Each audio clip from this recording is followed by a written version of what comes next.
Yo, I feel good. I feel good because I know there's a God somewhere. There's a God somewhere. Tonight, Bud Light's controversy is still brewing. The latest fallout, two top marketing executives on leave, a company spokeswoman telling the Wall Street Journal. So what spurred all the backlash about beer? Impressive carrying skills, right? I got some Bud Lights for us. It follows a polarizing and brief brand partnership with trans influencer Dylan Mulvaney during March Madness, who told her 1.8 million followers on Instagram that Bud Light sent her a can with her face on it, celebrating her first year as a woman. Whatever team you love, I love too. But for some fans of the brand, it was no cause to celebrate. Bud Light and Anheuser-Busch. The hashtag Bud Light boycott appearing online, and viral TikTok showing users pouring out the beer, destroying cans, and even going as far as pretending drinking the beverage leads them to change gender. Offline, a Florida restaurant refusing to sell Bud Light, telling our affiliate they removed the drink from its menu because transgenderism is in direct opposition to their biblical faith. But as the culture wars swirled around Bud Light, memes turned into misinformation. Videos like this surfacing, purporting to show mountains of their beer being steamrolled. When really, it was a video of beer that was seized at the border being destroyed after the pandemic.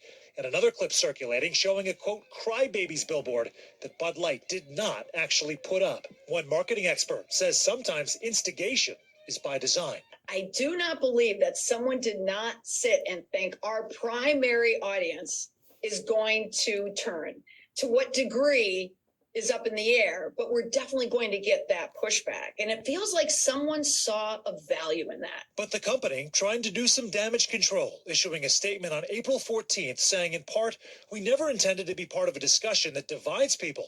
We're in the business of bringing people together over a beer. Still, the announcement not doing much to stem outrage. That week, Bud Light sales dropping 17% compared to the year before, according to data compiled from industry group Bump Williams Consulting, who called it a, quote, notable acceleration of the sales declines. This as competitors, Coors Light and Miller Lite, simultaneously saw bumps. As Bud Light is under the microscope, both those other brands continue to support pride initiatives. Miller Lite believes that everyone deserves to be their authentic selves. And it didn't take long for politicians to jump into the fray. You know, I'd rather be governed by we the people than woke companies. And so I think pushback is in order across the board, including with Bud Light. Florida Governor Ron DeSantis claiming corporate America is trying to change the country. And Arkansas Governor Sarah Huckabee Sanders now selling koozies that look like Bud Light cans but say real woman on them. Some big companies can't tell the difference between real and fake anymore. Companies and elected leaders trying to leverage the situation. The algorithms on social media platforms, they favor outrage. They favor all caps, and brands and politicians are figuring it out. Supporters of the Bud Light campaign aren't staying silent. And the White House press secretary even weighing in. When a transgender American posts a video about a brand of beer they enjoy, and it leads to bomb threats, it's clear that that level of violence and vitriol against transgender Americans has to stop. Mulvaney speaking out on the podcast Onward with Rosie O'Donnell. And the reason that I think I am so, I'm an easy target is because I'm so new to this. We reached out to the influencer for comment and haven't heard back yet, nor were we able to contact the two executives on leave. The company telling the New York Times amid the controversy it made, quote, adjustments to streamline the structure of our marketing, as one of America's signature brands is caught in the middle of a cultural tug of war over the country's identity. All right, Sam Brock joins us tonight from Miami. Sam, it's interesting. This is not the first time Anheuser-Busch, right, has gotten into some trouble over messaging when it comes to LGBTQ issues.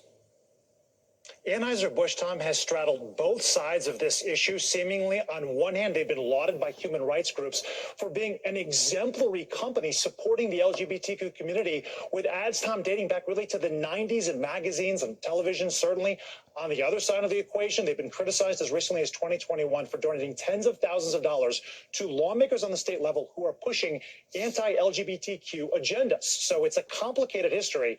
But here's the upshot here. Look at their stock price right now. It's at about $65 a share, which is near its 52-week high, despite this controversy.